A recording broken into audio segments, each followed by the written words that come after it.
موافقات نظرات جن سرکاری افسران نے بلوچستان میں نوکری کی ہے، جن صحافیوں نے وہاں کچھ وقت گزارا ہے، اور جن پروفیسروں نے وہاں پڑھایا ہے، اور جن این جی اوز کے کارکنان نے وہاں کام کیا ہے، وہ اس ایک بات کے اوپر ضرور متفق ہوتے ہیں کہ بلوچستان کا عام شہری جو ہے وہ سیاسی طور پر پاکستان کے تمام صوبوں سے زیادہ باشعور ہے۔ وہ خواہ چاغی کے ان پہاڑوں میں رہتا ہو، یا وہ تربت کے کسی دور دراز مند اور تمپ میں رہتا ہو، یا پھر لورالائی کے قریب اور یوب کے قریب اس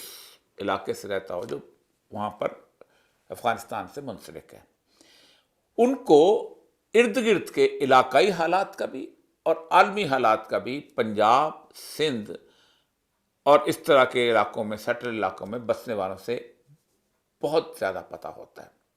اس کی وجہ یہ ہے کہ ان کے ہاں ایک بہت بڑی روایت چلتی ہے جسے بلوچوں بھی حال کہتے ہیں۔ ایک بلوچ جب سفر کر کے آتا ہے تو وہ کہتے ہیں تمنا حال دے، تو مجھے حال دو۔ وہ پھر بتاتا ہے کہ میں زاہدان گیا تھا تو زاہدان میں حکومت یہ کر رہی تھی، تو یہ ہو رہا تھا، تو لوگ ایسے تھے، تو برے تھے، تو اچھے تھے۔ اسی طرح پشتونوں کے اندر بھی یہی صورتحال ہے کہ وہ بھی اپنی روایت کو باقاعدہ کہانیوں کے ذریعے بیان کرتے ہیں، اور ان کی یہ کہانیاں کسی کتاب کا حصہ نہیں ہوتی، لیکن لوگوں کے شعور کا حصہ ضرور بن جاتی ہیں۔ یہی وجہ ہے کہ جس وقت بلوچستان میں سب سے پہلی انسرجنسی کا آغاز ہوا 1948 کے اندر، اور اس کے اندر وہ جو خان افقلات کے بھائی تھے شہزادہ عبد الکریم جو تھے، وہ اس وقت بھاگ کے افغانستان چلے گئے، تو بہت مختصر سی انسرجنسی تھی، لیکن اس کے بارے میں جو تبصرہ نگار تھے وہ اس کو علاقائی صورتحال میں نہیں دیکھتے تھے، بلکہ ایک عالمی سطح پر دیکھتے تھے، اور سمجھتے تھے کہ ہمارے لیے یہ ساری گیم پلان جو ہے یہ روس اور کولڈ وار اور اس چیز کے لیے اس سے برپا کی جا رہی ہے۔ یہی وجہ ہے کہ 1920 میں جو باکو میں پہلی کانفرنس ہوئی تھی، جو کہ سوویت یونین کے بننے کے بعد بلائی گئی تھی، کہ دنیا میں ہم کمیونسٹزم کو کیسے پھیلائیں، تو اس پورے بر صغیر پاک و ہند سے صرف بلوچوں کا ایک وفد تھا جو ایک کھیتران سردار کے قبضے میں تھا، وہ وہاں پر گیا تھا، اور وہاں پر انہوں نے کہا تھا کہ اس علاقے سے نیشنلزم کی بنیاد پر آپ آگے بڑھیں گے تو آپ یہ جنگ جیت سکتے ہیں، اس کے کارپوریٹس کے خلاف اور سرمایہ داروں کے خلاف سب کچھ۔ 1980 سے لے کے آج تک یہ اتنا بڑا عرصہ لگتا ہے، اس عرصے کے اندر آپ کو یاد ہوگا کہ افغانستان میں روس آیا تھا، پھر روس وہاں سے بھاگا تھا، پھر اس کے بعد کچھ عرصے کے لیے خاموشی رہی تھی، پھر اس کے بعد امریکہ آ گیا، اور پھر امریکہ کی لڑائی چلتی رہی، اور پھر امریکہ 2019 کے اندر وہ جہاں سے چلا گیا۔ لیکن اس سارے عرصے کے اندر 1974 سے لے کے اب تک پہلی جو ملٹری انٹرونشن ہوئی ہے ذوالفقار علی بھٹو کے زمانے میں، اس وقت بھی ایک عام سیاسی کارکن یہ جانتا تھا کہ کس طرح شاہ ایران نے اپنے علاقے کو محفوظ کرنے کے لیے اور اپنے علاقے میں بلوچ موومنٹ کو روکنے کے لیے ذوالفقار علی بھٹو کے ساتھ مل کے یہاں پر آرمی ایکشن کروایا تھا، اور ان کے تبصرہ نگار بھی یہی گفتگو کرتے تھے۔ یہی وجہ ہے کہ بلوچستان میں رہنے والا، اٹھنے والا، بیٹھنے والا، وہاں کا چرواہا بھی جانتا ہے۔ اس کی میں مثال آپ کے سامنے رکھتا ہوں کہ مشرف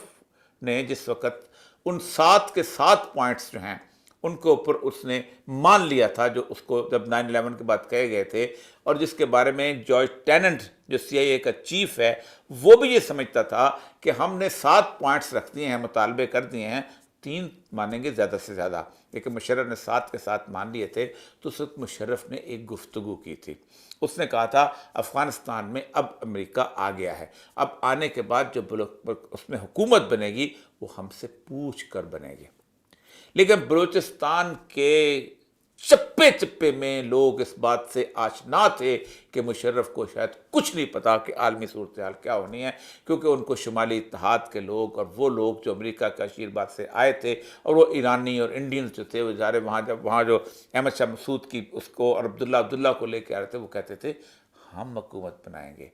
اور ہم پرو پاکستان نہیں ہیں، ہم اینٹی پاکستان ہیں، کیونکہ پاکستان نے ہمارے مخالفین کو سپورٹ کیا تھا۔ اور وہاں پر مجھے آج بھی یاد ہے کہ سرینا ہوٹل کے اندر ابھی یہ گورنمنٹ نہیں بنی تھی، ہمارے دوست طاہر احمد خان ہوتے تھے، انہوں نے ایک سیمینار کروایا تھا،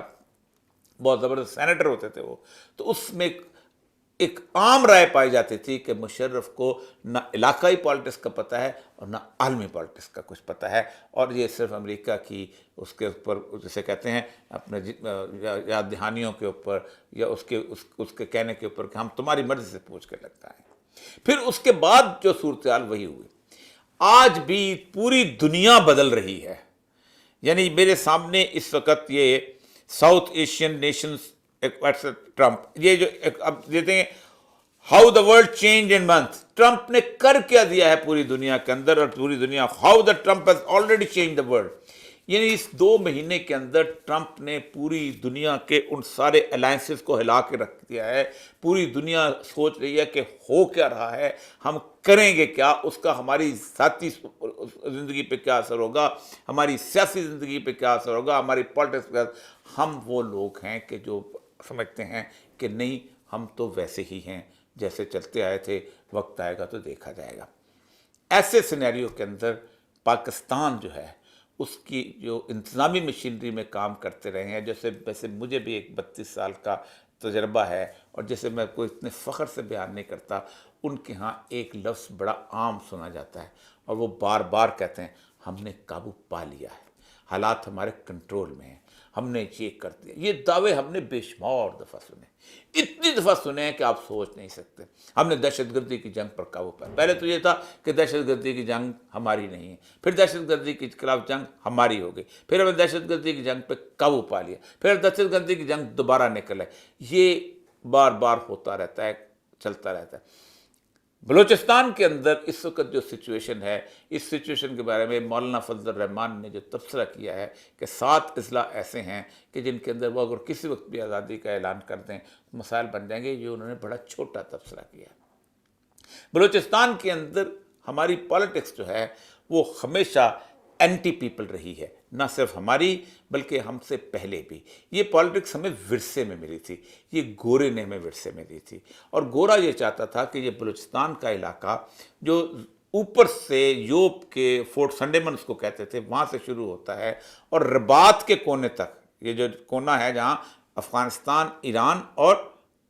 پاکستان ملتے ہیں جگہ کا، اس کونے تک یہ پورا علاقہ جو ہے جس کو وہ ڈیورن لائن کہتے تھے، وہ کہتے ہیں کہ یہ علاقے کے ساتھ جتنے بھی جگہ ہیں وہ اسٹریٹجک ایریاز ہیں، پروونس نہیں ہیں۔ یہ اسی لیے بلوچستان کو پروونس کا درجہ نہ انگریز نے دیا اور نہ اس کے بعد ہم نے دیا، بلکہ ہم نے اس کو پروونس کا جو درجہ ہے وہ 1970 کے اندر دیا، الیکشن سے پہلے ذرا سا، جب چاروں کے 1 یونٹ کو توڑا گیا تھا۔ یہی وجہ ہے کہ اس دوسری انسرجنسی جب ہوئی ہے 60s کے اندر، تو آپ سوچ نہیں سکتے کہ شیر و مری کی جو انسرجنسی تھی وہ کمیونسٹ انقلاب کی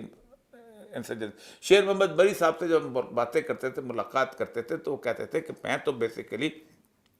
اسٹالنسٹ ہوں۔ آپ خود سوچیں، ایک بلوچ جو کہ مری علاقے میں رہنے والا، خاص طور پر ان کے خیر بشمری خود بھی اسٹالنسٹ اپنے آپ کو کہا کرتے تھے، تو اسٹالنسٹ ہوں۔ اور انہوں نے جس علاقے کے اندر اس سلطنت کو آگے کیا تھا اور 1 یونٹ کے خلاف ایک موومنٹ چلی تھی، تمام لیڈر، آپ پاکستان کے کسی بھی صوبے کے عام MP کا مقابلہ اگر